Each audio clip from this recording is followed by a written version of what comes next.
పాకిస్తాన్లోని అన్ని ప్రాంతాలపై దాడి చేసే సామర్థ్యం భారత్కు ఉందని army air defence DG Lieutenant General Sumer Ivan D'Cunha అన్నారు. పాక్లోని ప్రతి ప్రదేశం భారత్ రేంజర్లోనే ఉన్నట్లు వెల్లడించారు.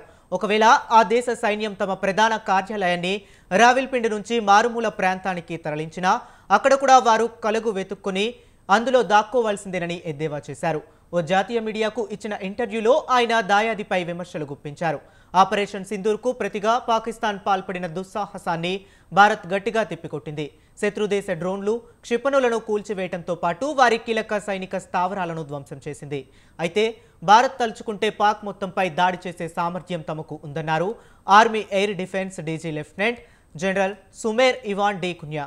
ఇదే జరిగితే దాయాది ఏదైనా కలుగు వెతుక్కుని అందులో దాక్కోవాల్సిందేనని ఎద్దేవా చేశారు.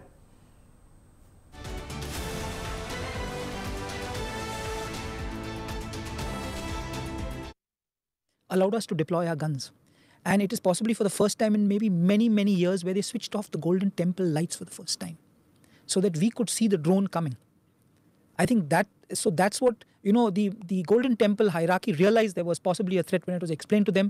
They allowed us to deploy guns to secure to protect a national monument of international fame, which is visited by so many hundreds and thousands of people every day. And hence these guns were deployed and the Golden Temple lights were switched off so that we could clearly visualize the drones as they were coming in. And that gave us a greater clarity in the sky because as and when you saw the light, you knew what to engage. So it was very nice that the head Granthi of the Golden Temple allowed us to deploy our guns. And it is possibly for the first time in maybe many years where they switched off the Golden Temple lights for the first time so that we could see the drone coming. I think that's what, the Golden Temple hierarchy realized there was possibly a threat when it was explained to them.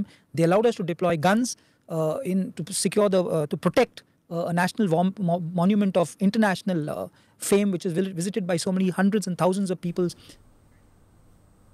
పాకిస్తాన్పై పూర్తి స్థాయిలో దాడి చేసేందుకు భారత్ వద్ద సరిపడా ఆయుధ సామర్థ్యం ఉంది.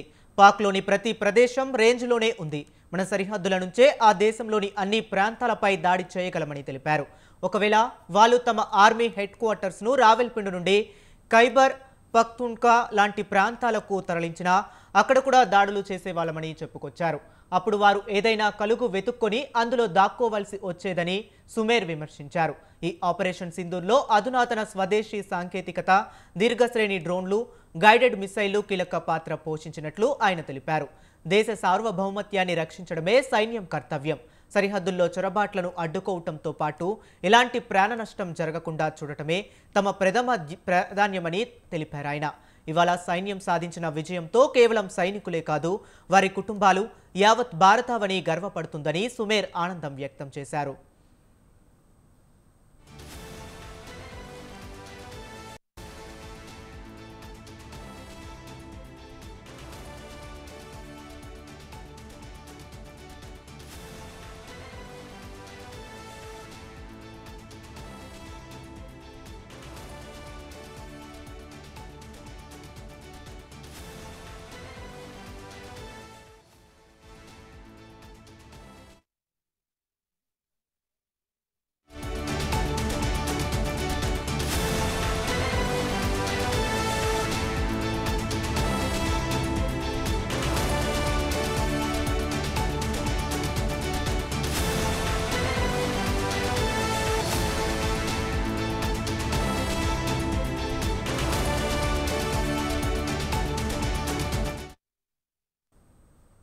భారత్, పాకిస్తాన్ మధ్య ఉద్రిక్తతల నేపథ్యంలో దేశంలో ఉన్న అక్రమ వలసదారులపై అన్ని రాష్ట్రాలకు కేంద్ర హోంశాఖ అలర్ట్ జారీ చేసింది.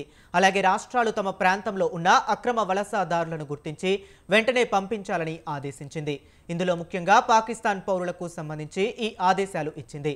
ఈ ఆదేశాల మేరకు గుజరాత్ ప్రభుత్వం చేపట్టిన డ్రైవ్లో ఎవరు ఊహించని విధంగా అహ్మదాబాద్లోని చెండోలా ప్రాంతంలో 1000 కంటే ఎక్కువ మంది అక్రమ బంగ్లాదేశ్ వలసదారులు పట్టుబడ్డారు. దీంతో గుజరాత్ ప్రభుత్వం వెంటనే అప్రమత్తమై ఈ తనిఖీలను ముమ్మరం చేయగా మరో 200 మంది వరకు బయటపడ్డారు.